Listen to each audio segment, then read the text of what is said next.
नवनीत चोर देवकी वसुदेव नंदन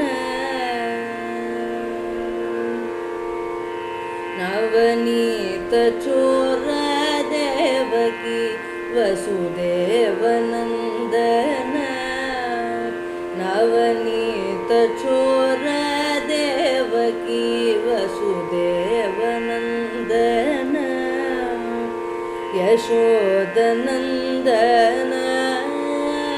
हे भक्त चंदन नवनीत चोर देवकी वसुदेव नंदन यशोदनंदन हे भक्त चंदन नवनीत चोर देवकी वसुदेव नंदन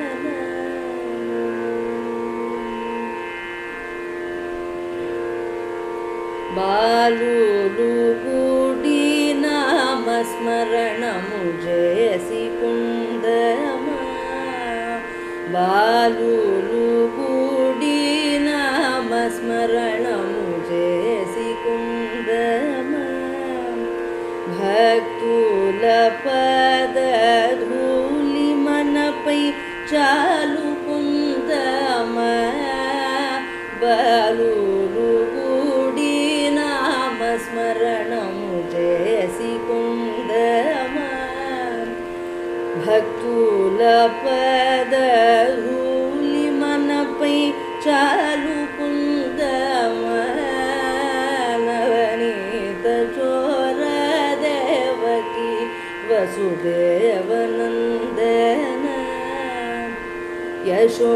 यशोदनंदन हे भक्त चंदन नवनीत चोर देवकी वसुदेव नंदन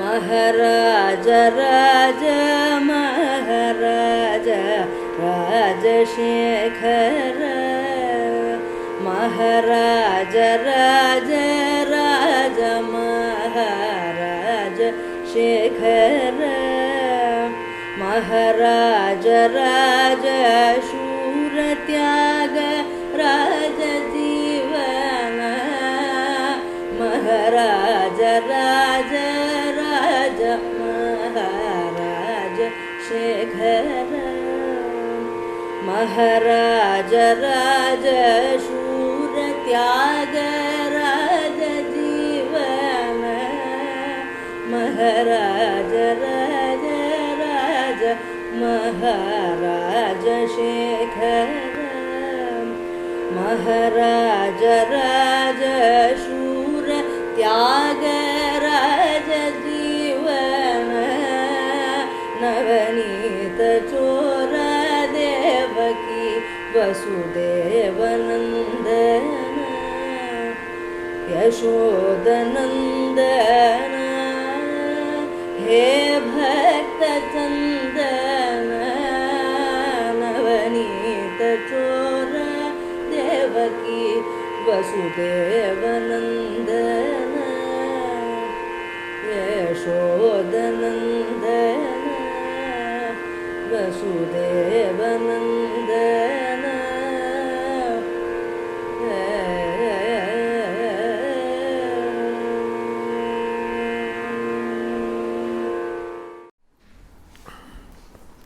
नमः परमऋषिभ्यो नमः परमऋषिभ्यः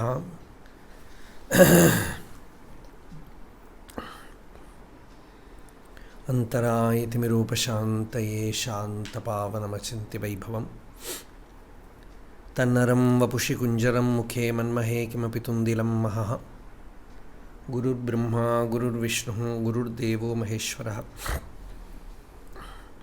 गुरुस्साक्षात् परं ब्रह्म तस्मै श्रीगुरवे नमः। ईश्वरो गुरुरात्मेति मूर्तिभेदविभागिने व्योमवद्व्याप्तदेहाय दक्षिणामूर्तये नमः। यस्यान्तर्नादिमध्यं न हि करचरणं नामगोत्रं न सूत्रं नो जातिर्नैव वर्णा न भवति पुरुषो नानपुंसं न च स्त्रीं नाकारं नो विकारं न हि जनिमरणं नास्ति पुण्यं न पापं तत्त्वं नो तत्त्वमेकं सहजसमरसं सद्गुरुं तं नमामि सदाशिवसमारम्भां शङ्कराचार्यमध्यमाम् अस्मदाचार्यपर्यन्तां वन्दे गुरुपरम्पराम् अन्तर्यश्च बहिर्विधूततिमिरं ज्योतिर्मयं शाश्वतं स्थानं प्राप्य विराजते विनमतामज्ञानमुन्मूलयन् पश्यन् विश्वमपीदमुल्लसति यो विश्वस्य पारे परः तस्मै श्रीरमणाय लोकगुरवे शोकस्य हन्त्रे नमः। देहं मृण्मयवज्जडात्मकम् अहं बुद्धिर्न तस्यास्त्यतो नाहं तत्तदभावसुप्तिसमये सिद्धात्मसद्भावतः कोऽहं भावयुतः कुतो वरधिया दृष्ट्वात्मनिष्ठात्मनां सोऽहं स्फूर्तितया अरुणाचलशिवः पूर्णो विभाति स्वयं योऽन्तः प्रविश्य मम वाचमिमां प्रसुप्तां सञ्जीवयत्यखिलशक्तिधरस्वधाम्ना अन्यांश्च हस्तचरणश्रवणत्वगादीन् प्राणान्नमो भगवते पुरुषाय तुभ्यं पार्थाय प्रतिबोधितां भगवता नारायणेन स्वयं व्यासेन ग्रथितां पुराणमुनिना मध्ये महाभारतम् अद्वैतामृतवर्षिणीं भगवतीम् अष्टादशाध्यायिनीम् अम्ब त्वाम् अनुसन्दधामि भगवद्गीते भवद्वेषिणीं नमोऽस्तु ते व्यासविशालबुद्धे फुल्लारविन्दायतपत्रनेत्र येन त्वया भारततैलपूर्णः प्रज्वालितो ज्ञानमयप्रदीपः प्रपन्नपारिजाताय तोत्रवेत्रैकपाणये ज्ञानमुद्राय कृष्णाय गीतामृतदुहे नमः।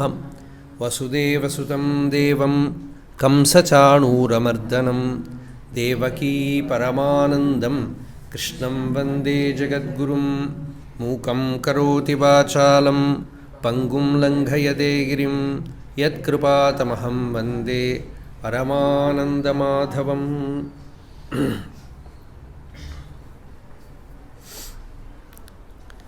We were contemplating on the 65th verse and 66th verse.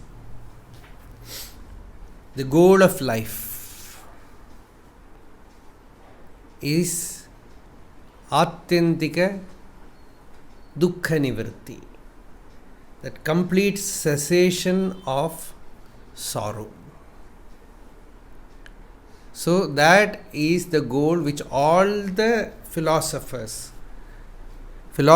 when I say the darshanakaras, all the 6 darshanas, they have a common goal. The goal is to end sorrow.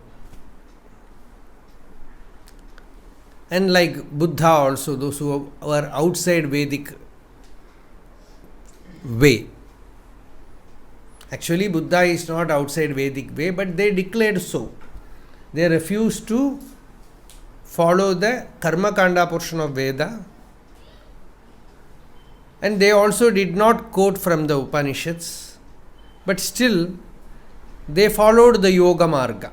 So there is a verse which says about Buddha, Yoginam Chakravarti. He is a yogi, and the path is what Patanjali says, the Yoga Marga. So somehow, kenapi upayena, yogi is, what the yogis say, they say the mind must become quiet by some way, some process, attain peace. That is a great need for any person, somehow to make the mind settle down in the heart, to become peaceful. To have, as yesterday we said a word, swasthyam, to have that feeling of well-beingness, wholesomeness. So that for that only all are striving, especially when you intelligently strive, spiritually strive. So that is what the yogis say, yoga chitta vritti nirodha. The mind must come to quietude. Then in Vedanta Jnana, more than quietude of the mind, what is aimed at is the awareness of the self, to abide in the self. Swarupa drashtuhu swarupe avasthanam. So there, that is what Gita also says. Atmanyeva avatisthate. Atma samstham manakritva nakinchitapi chintayet. To quieten the mind is only to help you to make the mind abide in the Atman. Let the mind abide in the Atman. Do not initiate any new thought, says Bhagavan. So that is the practice of Atma Dhyana, Nididhyasana, Atma Samstham Manakritva. So, in that tranquility, all sorrow comes to an end. When the mind becomes quiet, samsara is not there. Bhagavan Ramana Maharshi says, Chittam Shirid Ashaya Samsaram Nilai Nirka Mukti Siddhamit. This is the ultimate path. When the mind moves a little bit, there is samsara. When the mind becomes still, quiet, there is mukti. You are liberated, free. So, prasade sarva dukkhanam hanihi. These words we should collect some words from Gita and keep it like sutra. Yesterday I told one line from the next verse, Ashantasya kutas sukham. You might be having all the wealth, even if you are healthy, then also if there is no peace, there is no sukham. So anything that disturbs the peace must be thrown out. This is a practical teaching. Sometimes something physical, sometimes something mental, some ideal, anything, nothing is more precious than this peace. Nothing is more precious than peace. With this idea, if you work, that is sadhana. That is sadhana. You want to have that equilibrium, that prasada, a state of pleasantness. And when anything that disturbs that pleasantness, apashruti is a wrong note happens, somehow you have to disassociate with it, move away from it. So that is the way of sadhana. When the mind becomes prasanna, what happens? Prasanna means what? Not much thoughts, not strong feelings, emotions, likes and dislikes, raga dvesha. Then what happens? You are able to experience, it becomes so transparent that you experience the self, the pure consciousness, Shuddha Bodha Swabhava. That Shuddha Bodha, pure consciousness, shines forth as your very being. So, Hanihi, Sarva Dukkhanam Hanihi. Yes, that word, that sloka, it really haunts us spiritually. Because, see, only this much we want, nothing else. Sarva Dukkhanam Hani. Somehow, end dukkha. If you are able to end all the sorrows while alive, that is what Bhagavan refers as Sthita Prajna. Your prajna, intelligence, your cognition of the truth has become stable. Your awareness of the divine has become stable, unmoving. Achala. Aruna achala. That is, achala means non-moving. So it becomes stable. So prasanna chitta. For that, the entire life must be put in order. That is a great job. When you try to put in order this life, you make one side level, the other side comes up. You put that side level, this side comes up. This is what is called Maya. It will not easily allow you to put it in order. Maya means, one definition for Maya is chaos, confusion. Because you are not dealing with the self, you are dealing with non-self. It will not, see, your own body is non-self. It will not perfectly give you knowledge.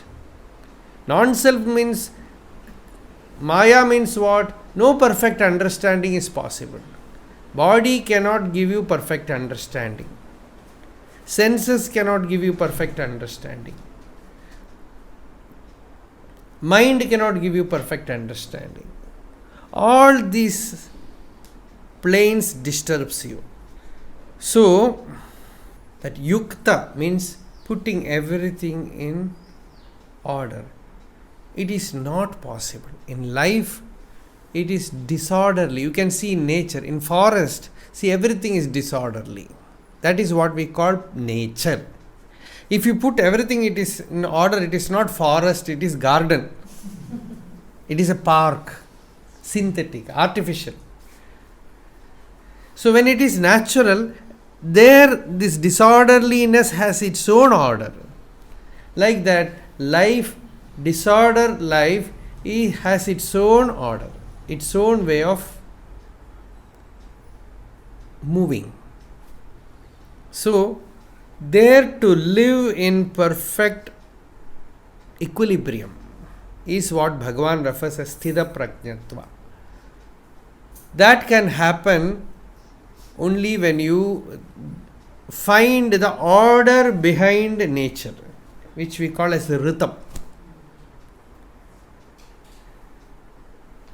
And inwardly, it resonates with the truth, yourself, that is Satyam. What is within is Satyam, and without is Rhythm. We have another name for it. One is Jnana, the other is Dharma. Jnana and Dharma. Jnana is the knowledge of the self. Dharma is order that you find in your life, which we can call Swadharma.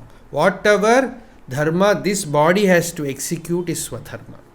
And you find the music behind it, how to perform it. That is what Bhagavan refers here as Yukta. Very well tuned. Shruti Shuddha. In Sangeeta, music, there is a shloka which says, Shrutir Mata Layaha Pita. That Shruti is mother and Rhythm, the note behind is mother and the Rhythm is father. This Shruti is the knowledge of the self and outer Rhythm is Dharma. So both. Without that, the right buddhi, the right awareness of the self will not happen. It is like you have a lamp and the lamp must be kept in a place where there is no wind.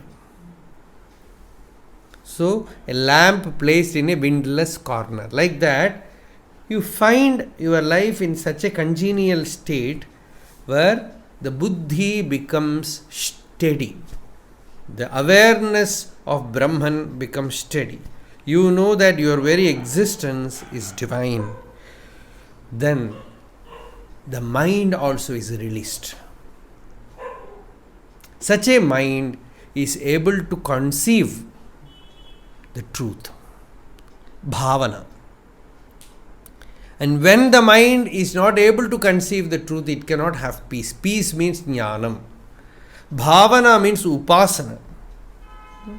Bhavana means upasana. Actually, upasana happens according to the samskara of that person. Without right kind of upasana, the mind will not subside, and without that, shanti will not happen. The shanti is brahmanubhuti, atmanubhuti, mukti. The very nature of the self is shanti. Shantoyam atma. So, without that shanti, nobody can live in this world. The Vedas say, for shanti, everyone has a right. The birds, the animals, the trees, the mountains, the rivers, ocean, everyone must be left undisturbed. So, Dyauhu Shantihi, the Akasha, the sky above must be peaceful. We have disturbed there also. Antariksha Shantihi, the nature in between must be left peaceful. Prithvi Shantihi, the earth must be peaceful. Apashantihi, water must be peaceful. Dvipadaha, those who move in 2 legs, they must be peaceful. And Chatushpadaha, those who move in 4 legs, they must be peaceful. Birds, all the creatures must attain peace. Om Shanti, Shanti, Shanti. Because Shanti is something very steady. See, sometimes when you have bhakti, some bhajana is, sankirtanam is done, you have ecstasy, but you cannot stay in that ecstasy. Ecstasy is not mind free, it is full of mind. It touches the nervous system, it touches the intellect, it touches the body. That is why sometimes in bhava samadhi, whole body collapses. And a person cannot stay in that emotional state for longer duration. But there is no such niyama regarding peace. You can be peaceful incessantly, hours together, days together, months together, years together, decades together, centuries together. For centuries, thousands of years, you can be peaceful. You will not become tired by becoming peaceful. But any other emotion, pleasure, you will become tired. Pain, you will become tired. So, why peace is? Because peace is not happening in the body. Peace is not happening in the mind. Real peace is not happening in the intellect. Love, the so-called love happens in the body. The so-called pleasure happens in the body. The so-called pain happens in the body. But peace is not happening anywhere in the upadhi, in the adjunct. It is beyond. So it will not touch the body. It will not touch the mind. It makes you feel out, free. So peace is what a sage finds. This is a simple definition. What is self-realization means peace. That's all. What is Jivan Mukti? Incessant peace. Tatah param shanti mupaiti sakshat. Bhagavatam says, what happens to him? He attains supreme peace. Tataha, then param shantim, transcendental peace. Supreme peace. He attains supreme peace. Shantim upaiti sakshat. Directly he experiences that peace, which is his own real nature. So, without Shanti, no Sukham. Shanti is well-being. Shanti is swasthyam. That Shanti is disturbed by these wandering fellows, the senses. bridled.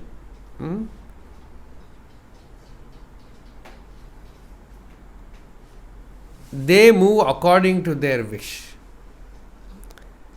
Tirunavukarasar, a great saint, a devotee of Shiva, he has written a Tamil poem where he says, "Oh Lord, I am suffering like we have said tortoise yoga, no? Kuruma yoga." But he puts tortoise in another simile. He says, 5 thugs, thieves, they caught hold of a tortoise. Tortoise naturally it likes to live in water. And they put a big vessel full of water. In that vessel, they put this tortoise. And very cool water. The tortoise feels very happy. It thinks, these 5 are my friends. Nobody can help me like these 5. How compassionate they are. They are giving me this ride in my favorite place, water. It was unaware because underneath the vessel they have put the fuel. All the fire sticks they have put there, and they put the fire also there, and it started blazing. The pot became hot. The tortoise slowly started feeling the heat. It wanted to jump out, but they put a vessel and closed it and kept a big stone above. And he says, this is the case of an ignorant person. He is kept inside this body. First it thinks very joyful, very happy, very pleasing, pleasurable. And slowly when the tapa starts burning from the fire of ignorance, misery, then happens that Pachyante Narakanikuda. Shankaracharya says, you are being cooked in the hidden inner hell.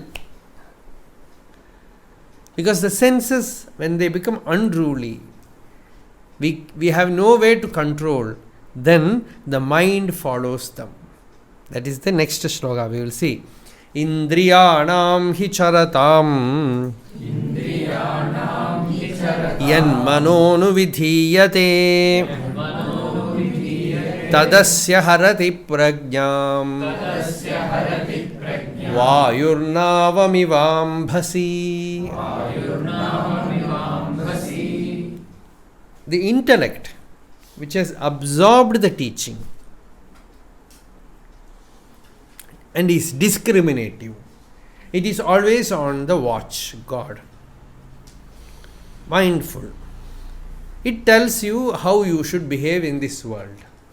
But once you are caught in the rut, the senses are just overtaking you. They are just like you are swept away by them.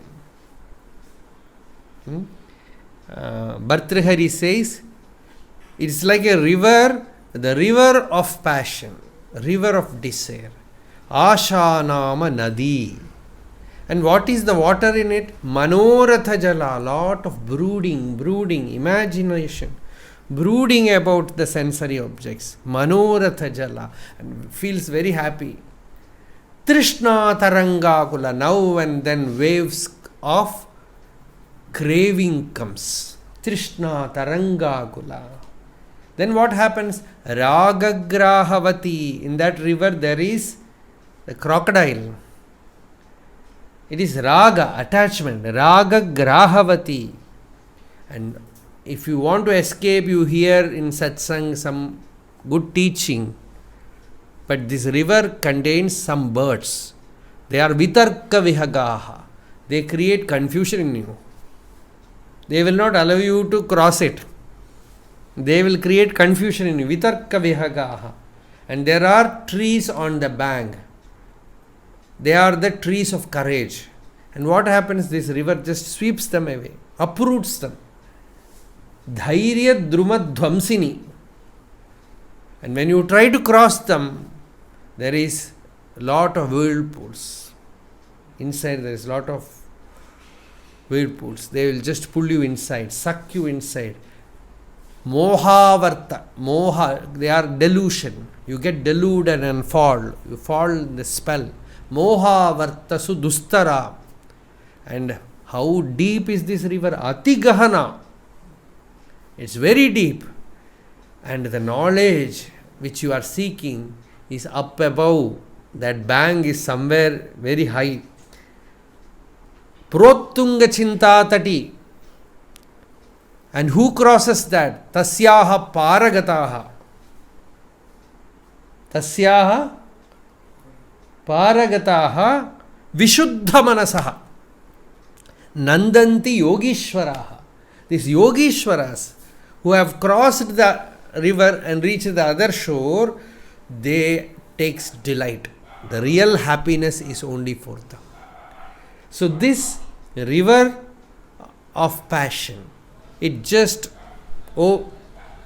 sweeps you off your feet. Indriyanam hi charatam. When the senses are moving, just as a gale pushes away a ship on the waters, the mind that yields to the roving senses carries away his discrimination. All the discrimination stuff becomes useless. The discrimination, see, in Ramayana, this Asura, Maricha, Rakshasa, comes in the form of a golden deer and dances before Sita. That is how she gets caught. Later on, Sita says, my destiny to suffer, my talavidhi to suffer came in the form of that deer.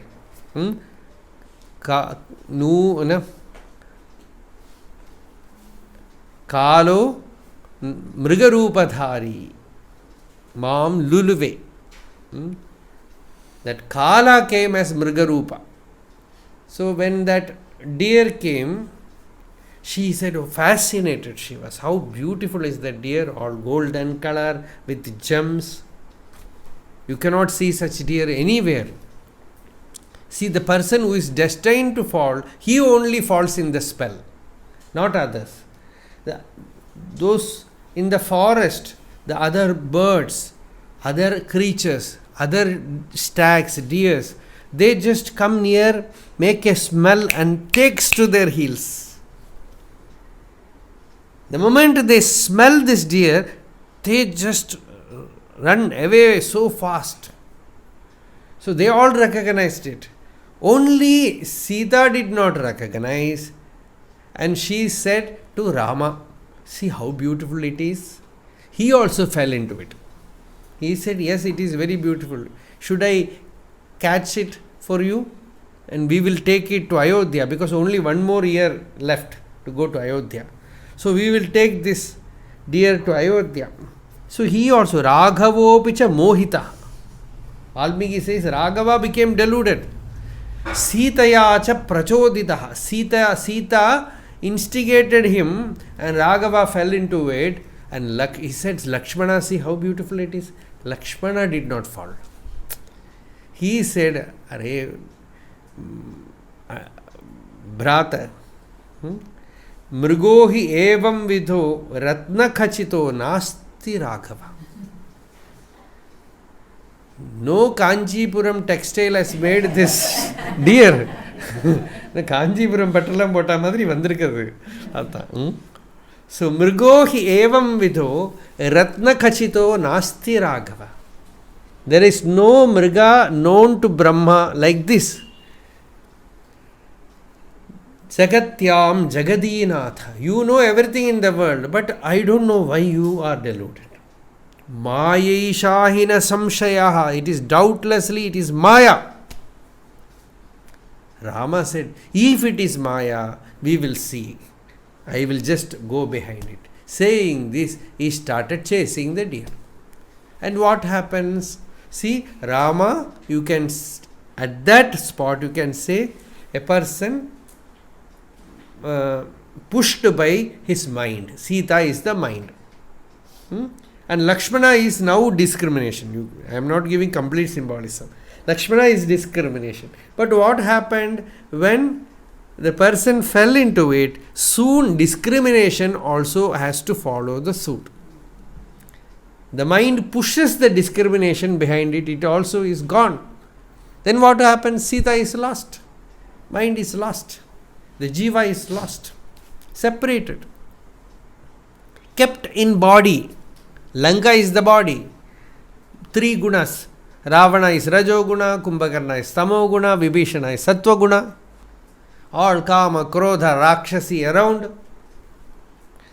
And this Hanuman has to somehow find where she is. He is the Guru. So that is how that symbolic story is. So, this Indriyanam Hicharadam, when the senses are unruly, they just move about. Mano anuvidhiyate, the mind follows. Soon the mind follows. Constantly you are in such an atmosphere, slowly the mind starts brooding over it. Then what happens? All your learned knowledge that you got from satsanga, by constant association with sages, everything is eroded. Everything is at least clouded. For the time being, the jnana remains powerless to act. We say some medicine it is there, some other medicine makes it powerless. Like that.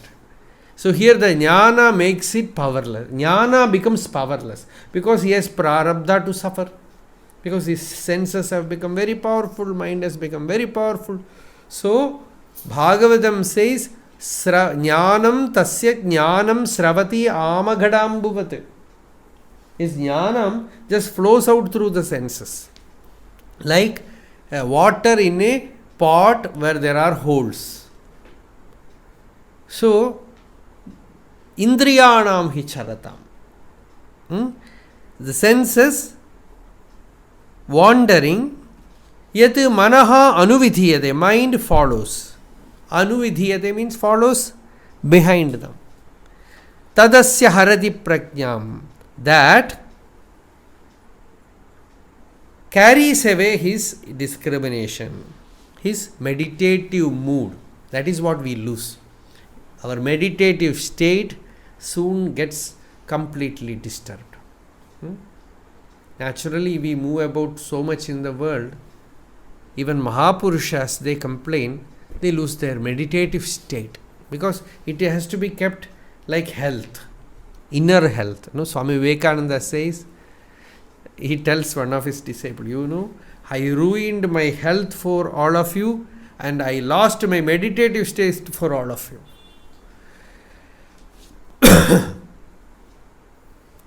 He said in his last days, his health was also gone. So, because when you have to involve with the world, the senses are active. Ramana Bhagavan used to say, you have to eat very little food, stay alone, then the mind is very quiet. You eat all kind of food, Bhagavan Ramana has said, there is one chance for a writer. Or Bhagavan says, somebody should write a book on Swamitva. You know Swamitva? Swamitva means guruhood. Becoming a Swami. Swami naturally becomes a public property. All kind of food comes to him, all kind of sweet comes to him, and he must be always available. Bhagavan used to say, if they do namaskar, he should bless. All freedom goes away. So the complaint of Jivan Mukta. He says, so somebody should write a book on Swamitva. That will be good, Bhagavan says, because it can help sadhakas. How? So, how to deal with these things?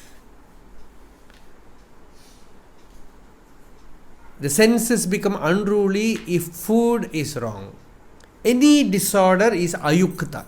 The yukta is another word which we have to note. Any disorder It affects the senses, it affects the mind, it affects the health, it affects the mind. Everything is affected.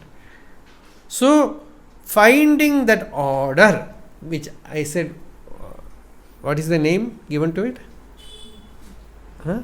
Rhythm. Rhythm. It's also the English rhythm. English also use the word rhythm. Rhythm means tala. In Sanskritam, originally it is that.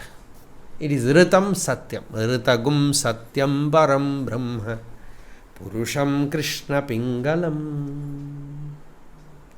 That Parama Purusha is in our experience. Outer world you have to deal, inner experience. In both planes to find that music of life. To find somehow that real peace. The whole striving is for that. So, yukta. Indriyanam hi charatam yen manaha anuvidhiyate tadasya harati prajnam. The mind, when it goes behind the senses, it ropes the intelligence. The knowledge is also carried away. Harati means what? Carried away. It carries away his prajna, his steadiness, his inner stillness, or his intelligence, his shraddha, his willpower. All this can be used for prajna. Prajna means the real knowledge, prajna means intelligence or the spiritual awareness. It can also mean the will of a spiritual person, the shraddha, bhakti, dhyana yoga. These are all synonyms. We can use as synonyms for prajna here. All these will be swept away by the fickle senses, weak senses. When the mind is faint-hearted, it takes away everything. So, as a rudderless ship does not reach its destination, so the misdirected mind does not contact the real center, the beingness. The wick that contacts a flame gets lit. Similarly, the mind that communes with the self, the inner being, gets illumined. The whole effort is to live in such a way that it becomes congenial for that inner life. To put the physical body in that rhythm. To put the prana in that rhythm. To put the senses in that rhythm. To put the mind in that rhythm. Everything must be done by that resolve, that vyavasayatmika buddhi, that intelligence. See, it's a very, very serious subject. I don't know how you all are listening it. It is like, as Bhagavatam Rahugana says, yatha, like you get a shower in a desert. Amritam aushadham, says like nectar, like the real medicine for life. This knowledge is like that. This is the most precious knowledge. If you can take it, put your whole energy for that. I don't know how we can do it. In fact, it demands absolute renunciation. We are not in a position to do that. But we have to find ways of swahakara.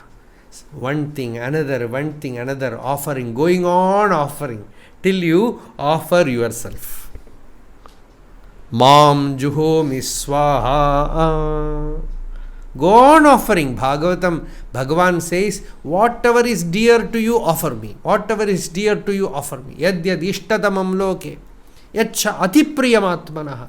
Tatta nivedayen mahyam. Tadanantyaya kalpate. Just like this, if you go on offering, you become free. Tyage naike amritatvamana shuhu. the greatest tapas is that renunciation alone. It is the mark of spirituality.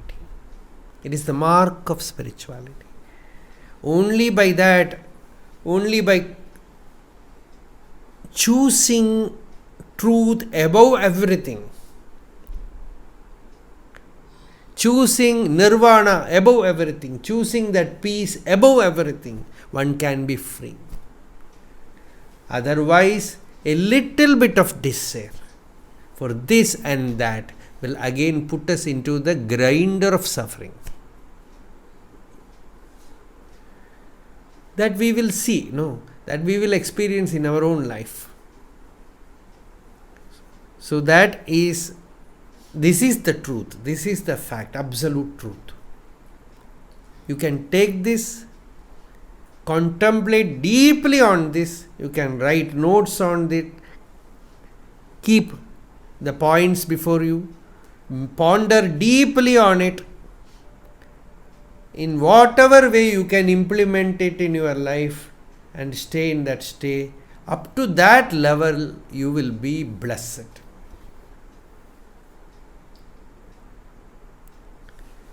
This is the greatest tradition that the sages, Bhagavan has given us. Amritam, Aushadam, the greatest medicine.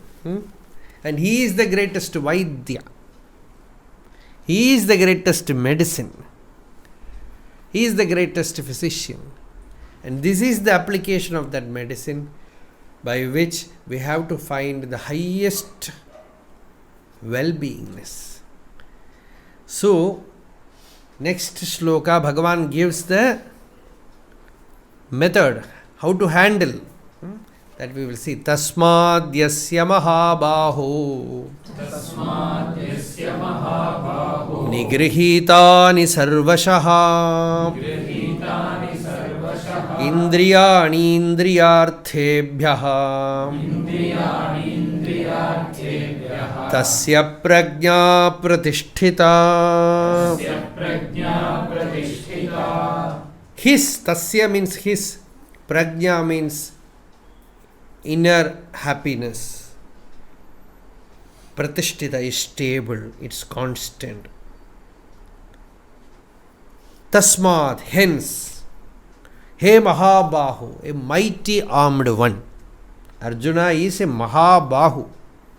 He is the greatest hero in Mahabharata, doubtlessly. Not only that he is a great warrior, but he is the greatest human being in Mahabharata. So when Bharata begins, one namaskara is for Narayana, another namaskara is for Arjuna. Nara. Very many people are not aware of that. Arjuna is not an ordinary person. He is, in Mahabharata, Ashwatthama says, when he tried all his weapons on Arjuna and all failed, then he said, this is nonsense. We think they are two. They are not two, they are one. Sattvam dvidhastitam. Only one sattvam is there, they appear two. So it is not that you cannot win over Krishna, you cannot win over Arjuna also. That's why all Bhishma, Drona, whenever Duryodhana says, you have to catch hold of Dharmaputra, Drona will again and again say, I will try, provided Arjuna is not there. So that kind of courage he had. He was such a mighty person. So people will simply, all these Tamil people will say about Karna. I don't know what relationship they have with Karna, apart from some negative element. You think, so it's a very sorrowful character. That is okay. But many times he also failed with Arjuna. Arjuna never even once failed with Karna. Never was he defeated. But Karna was defeated 2-3 times with Arjuna. Arjuna is the one person who never failed anywhere in the war. We will say because Krishna is there. Not only, it is not the singular reason. Even without Krishna, when Krishna was taking care of the horses, then Arjuna stood without chariot and fought with everybody. Such a mighty person. So Bhagavan says, You are a mighty person, Arjuna. Your energy is so much, your power is so much, but still the senses must be completely restrained, put in order. Greatest, see, senses, when we say control the senses, you cannot just like Ravana control the senses. It's Asura method. You have to create such a life, such a living process where they will not harm you. That is the only thing you can do. It is not that you can close the eyes, close the ears, close the nose, close the mouth. Samadhi.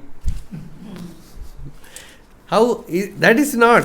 So, tasmad, hence, Bhagavan says, hence, Shankaracharya says, for a sadhaka, for a sadhu, the best way is to live in solitude, not to have association with people. Bhagavatam says, eka eva chare. These are all methods found effective by our sages.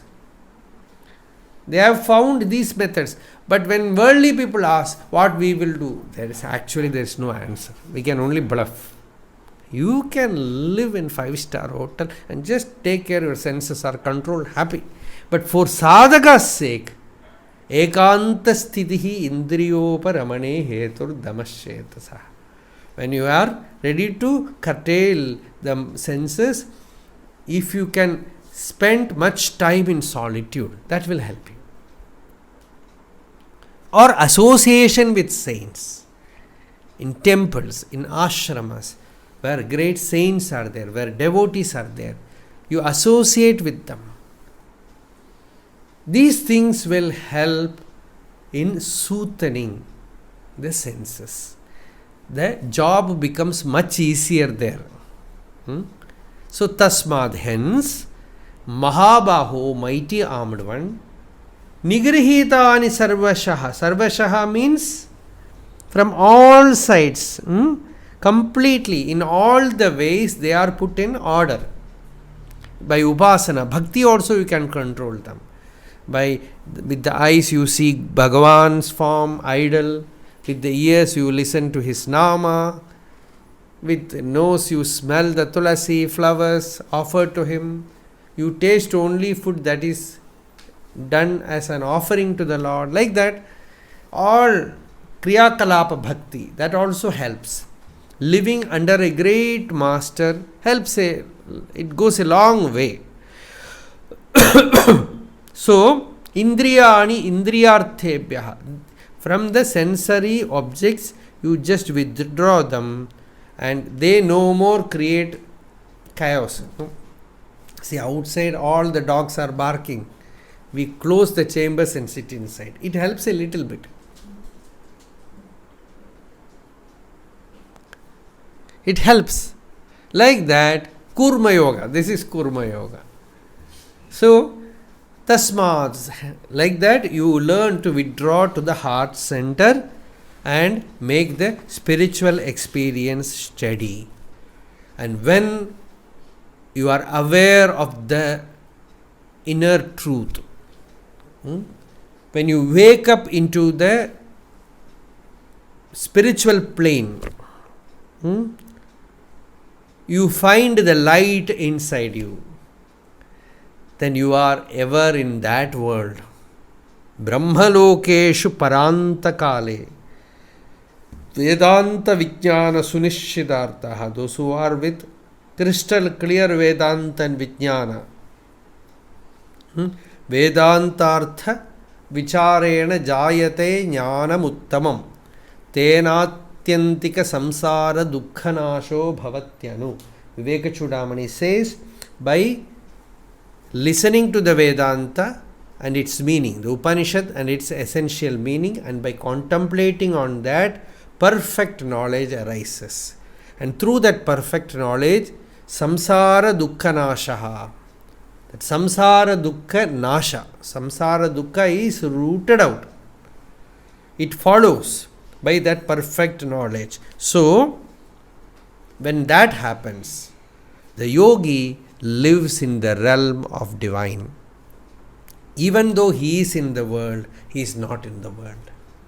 His world, ordinary people are not at all aware. And the yogi, as far as he is concerned, he is not aware of this world. Many devotees used to say, many times we wished that Bhagavan Ramana somehow knew our difficulties. Somehow we wanted to present our problems, our mental troubles to him. But whenever we went before him, it is not there. When he looks at you, that problem is not there. When you move away from him, everything comes. It is like darkness wanted to have a darshan of sun. There is a story like that. The Ratri Devata, the Devata presiding over night, she wanted to have a vision of the sun. So she asked Prajapati, how to get that vision? Prajapati said, you wait till 6 o'clock. Is it possible for her to wait? The moment sunlight comes, darkness is gone. So, like that, when after realization, anichan api muchyate. Vidyaranya Swami says, even if the yogi says, I don't want mukti, he will be liberated. Another thing is, the world that is of the senses. The world where our little petty problems, petty pleasures are real to us. These are all very real things to us. That is not at all real for the yogi. And the yogi's experience, Brahmanubhava, is not at all real for the worldly person. He has no glimpse about it.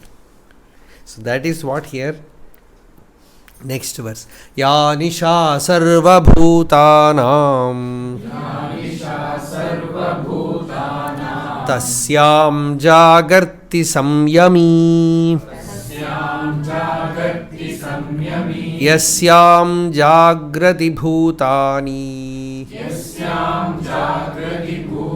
sa nisha pashyato munehe.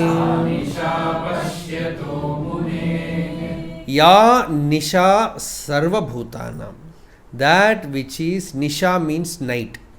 That which is night to all beings. Tasyam jagarti samyami. Samyami means the yogi. One who is wakeful. One who has controlled, restrained his senses and mind. One who is the enlightened being. He is awake in that plane. Tasyam jagarti samyami.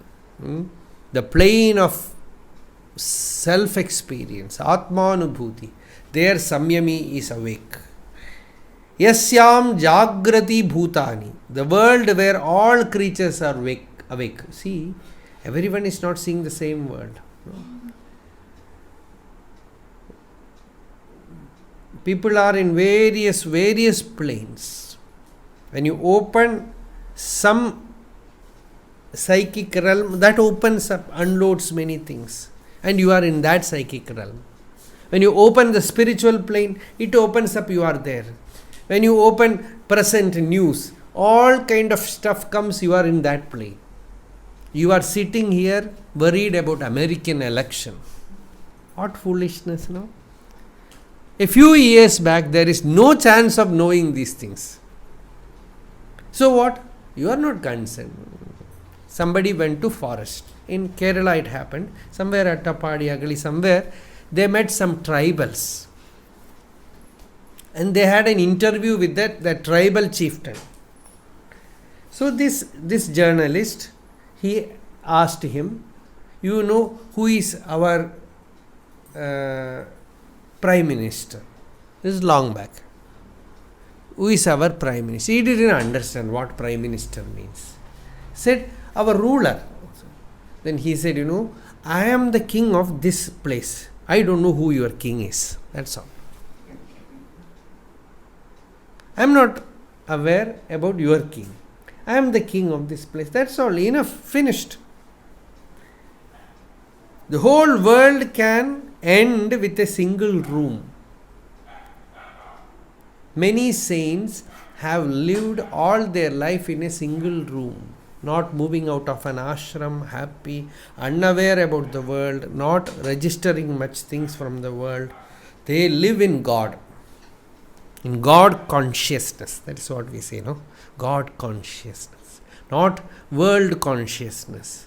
In God consciousness they live, not the loka, world consciousness. But if you open to the world consciousness, world rushes inside. The worldly person is living in world. We can see the world enters through conversation, through seeing, through hearing, through reading, through information, through all the senses. World is rushing inside, and the mind rushes out again to gather. This is a rut into which we are caught. This can be transcended only by deep dispassion, vairagya, and constant listening, contemplation, meditation, and absorption of the teaching. Tremendous effort has to be employed there, because effort is samsara. Mark these words, effort is samsara. Through effort you get caught. When you turn the whole effort towards God, slowly effort exhausts in God. Effort, when it is turned towards God, it never exhausts. It increases, it breeds, never ends. It continuously, the will becomes more and more and more. When the same will is turned towards God, towards self-realization, towards nirvana, towards becoming free, then what happens? That will exhausts himself in finding fulfillment, in completion. No more, ultimately the will ends. You are just like a leaf taken, blown away in breeze. Some strange power is taking care of your body, your mind. You can call it divine will. No more your will, no more your ego. His Shakti. So there, once you are there, when the yogi is in that plane, the entire worldly life is darkness for him.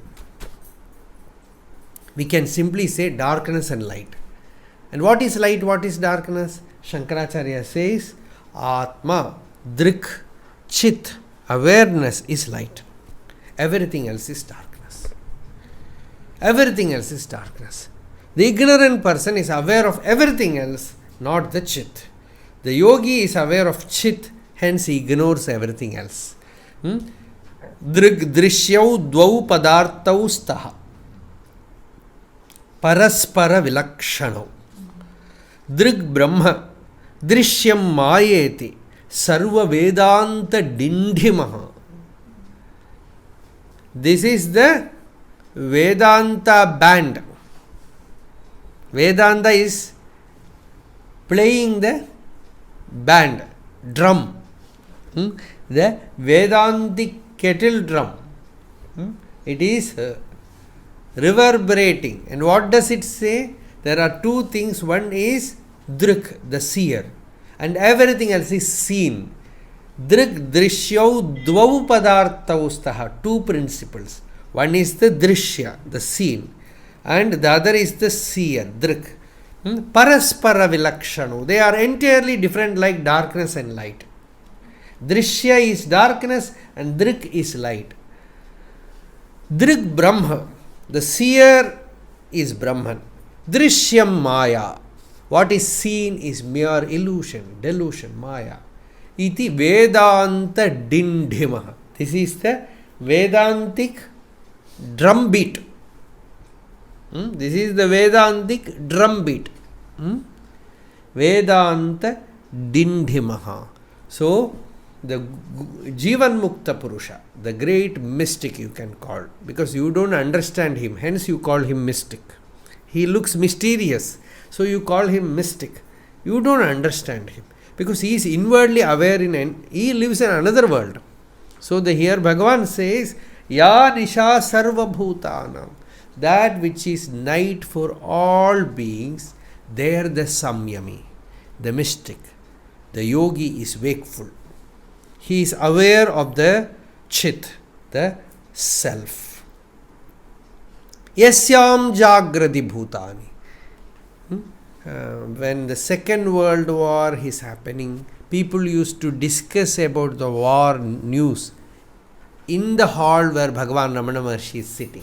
You just imagine such a peaceful place where a great sage with all majesty is there available, and these people will be discussing Germany is coming, Britain is doing this, Russia is doing this, they are bombarding, something will happen to us, we don't know what will happen, Hitler, Mussolini, and many things they will be discussing. And Bhagavan will be also reading newspaper, he will be listening, but no comments, no talking, no involvement in that, just he will be present, Udasina. And one day some devotee asked Bhagavan, we are having such heated dialogue about these things, you don't participate. Bhagavan said, in what should I participate? About the war. Where is war? It is all in there, in your minds.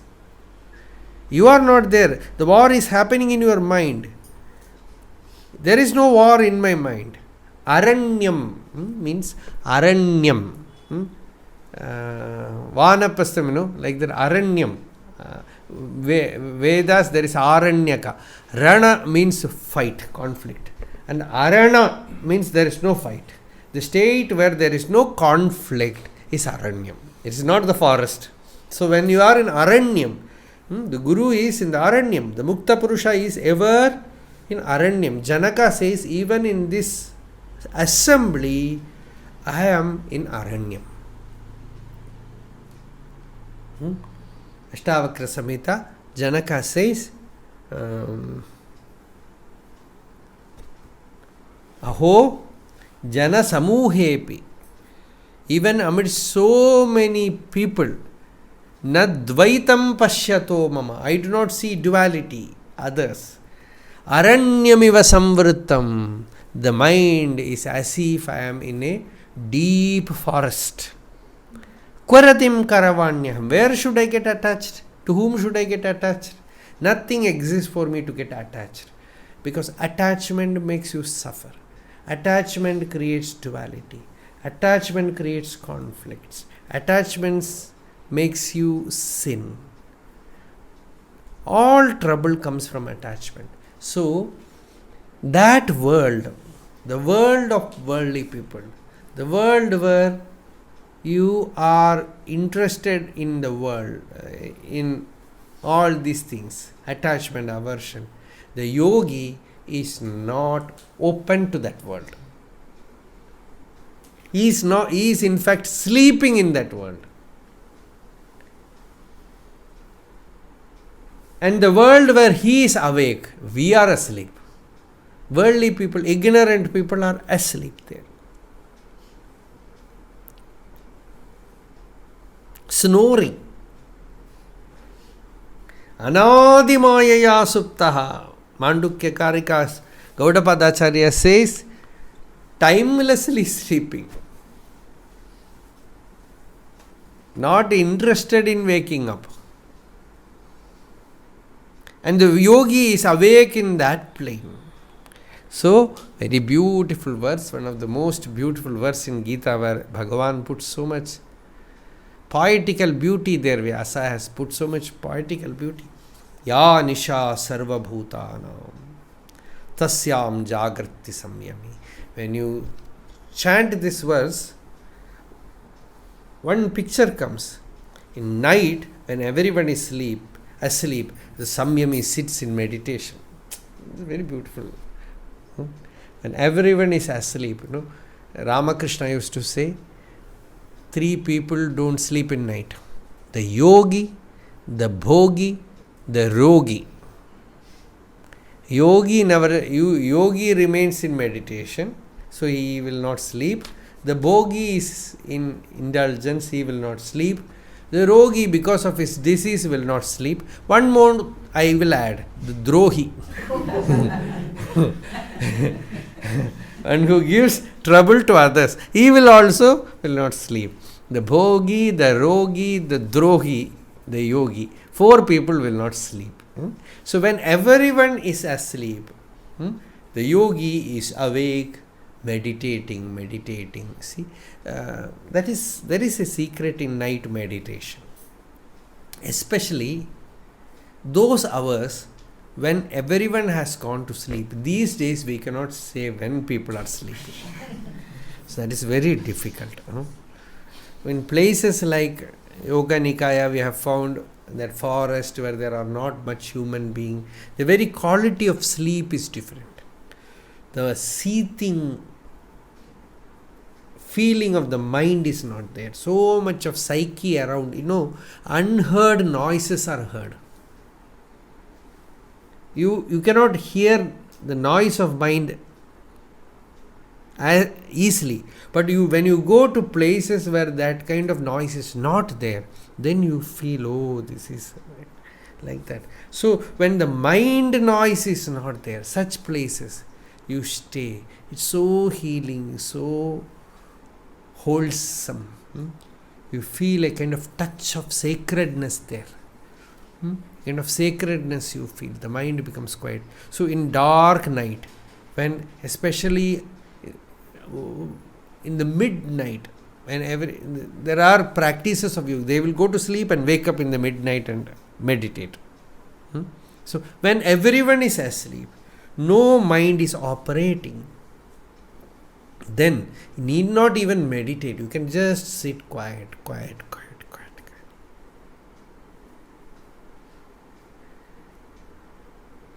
Bhagavan was like that. People used to arrive in Ramanashram by midnight and they will be seeing Bhagavan sitting stretched, his legs stretched, reclining in that sofa, awake. There is no special meditation or anything, very alert, wakeful, sitting absolutely quiet. While everybody will be sleeping around him, near his couch, but he will be sitting there, wakeful. So that wakefulness is what here the Shruti, the Gita says, Ya Nisha Sarva Bhutanam. When all the minds, see, thinking and sleeping are same. Thinking and sleeping are same. When thoughts are projected, you call it thinking. When thoughts are in dullness, it is sleep. That's all. Patanjali Yoga Sutra defines sleep as a continuous thought.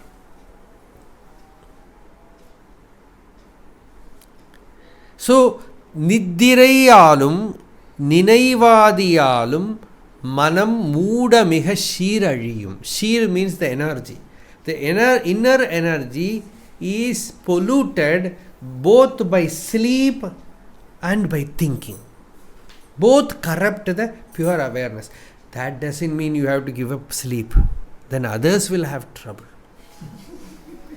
So, sleep as physical rest is needed. Sleep as bodily rest is needed. Sleep related to mind, when it crosses the border, the dream plane, the dullness plane can be avoided. That if you eat too much food, naturally we are all habituated to that. You need a lot of sleep because to digest that. So don't simply hear this lecture and from today onwards no sleep, sitting like Ramana Maharshi, Bhagavan Ramana Maharshi. Ultimately, that will create trouble. So, sleep means ignorance, unawareness. And thinking means projection, scattered state. You neither think nor sleep. No rajoguna nor dullness, tamoguna. And there is total awakeness. And that awakeness is the rare quality that one can see in a person of yoga sthiti. He is always awake, ever awake. He is not an unconscious person. He is ever awake. Ya nisha sarva bhutanam. He is awake to all the realms. That wakeful element is not present in an ignorant being. Tasyam jagrati. He alone is jagrat. He alone is jagrat. He is Buddha, means what? One who has woken up. It's not about Tathagata Buddha. Buddha means a Jivan Mukta. Actually, Buddha did not make that name. He was striving so much, toiling so much to reach that state. And with tremendous effort, he attained that state. And when that Karunya came to give this to others, and he was walking towards Kashi, and on the way, path, he met a Brahmana. And this Brahmana, looking at that radiance, he asked, "Who are you?"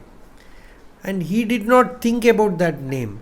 Spontaneously he said, "I am awake." That is the only thing. I am the awakened one. Buddha. I am the Buddha. That is the statement. Spontaneously he said, "I am awake." So that awakeness, completely you are awake. Then the world is no more there. When you know there is no serpent there, only rope. Serpent cannot be seen. But the person who is seeing the snake, he cannot see the rope. One who is looking at the world, he is not aware of Brahman. One who is aware of the Brahman, he is not looking at the world. Ya nisha sarva bhutanam. One who is a samsari, for him samsara is pratyaksha. One who is a jnani, for him atma is pratyaksha. Atma is aparoksha. Direct experience, we say nothing is direct like the atma. Ordinary people say world is direct, not the atma. We see only world, not the atma. And the jnani says, I experience only the atman, no world. What you call world is only a film seen in that atma, in the screen, that is the atman. So ya nisha sarva bhutanam tasyam jagarti samyami. It's a very beautiful word, samyami. Yasyam jagrati bhutani, where all the creatures are awake to their petty desires, to their fascinations, to their fantasies, to their ambitions. In those worlds, the samyami is asleep. See, sometimes some problem is happening somewhere. If there is no solution, you go and sleep, you escape. So, there is a saying, sleep over the problem. Sleep over the problem. Bhishma says, if the problem, you cannot solve the problem, better go earlier and sleep. Don't register it. Edesham na anuchintanam. If you can solve it, better. If you cannot solve it, go and sleep. Yadetesham. Certain people, they drink and live in that world. So no problem. That is drugged state. You are not aware. Like that, sleep is also a drug. Bhagavan Ramana Maharshi says, sleep is also a drug. The real solution, dissolution of all the problems, is to be awake to the reality. And the world do not deserve your awareness. The body do not deserve your awareness. You are not aware of them. They are anatma. You are aware of the atma. Then he is a Muni. Pashyato Muni. He is the real Muni. Muni means Mauni. Muni means one who is contemplative. Mananat Muni Ruchyate. But really, a Muni is one who is in Mauna, who has found the real inner state of peace, the real nature of the self. Such a one is Muni, Samyamindra. In that state, the world sometimes floods through the senses. Then also the Muni he remains undisturbed. That is the next 2-3 verses. Tomorrow we will finish this Sthita Prajna. After that, put screen for some more days. Later on we will say after that. So tomorrow we will finish this. Arunachala Shiva, Arunachala Shiva, Arunachala Shiva, Arunachala, Arunachala Shiva, Arunachala Shiva, Arunachala Shiva, Arunachala.